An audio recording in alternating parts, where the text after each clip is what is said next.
राज्य सरकारने दिलेल्या सर्व प्रकारच्या सुखसुविधांमुळेच पंढरपूरला आषाढी यात्रेत रेकॉर्ड ब्रेक गर्दी झाली आहे। पालकमंत्री जयकुमार गोरे यांनी या संदर्भातली माहिती दिली आहे। दर्शन रांगेत वारकऱ्यांना चहा, पाणी, नाश्ता, जेवण आणि सुविधा सुद्धा पुरवण्यात आल्या।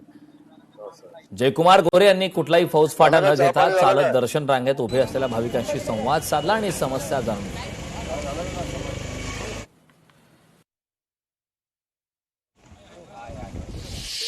वारकरी खुश आहेत, आनंदी आहेत।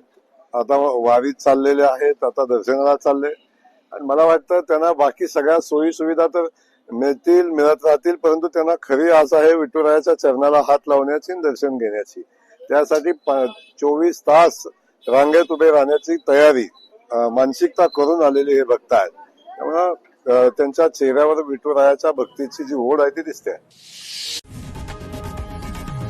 लोकशाही मराठी ऐका, पहा, जागरूक रहा।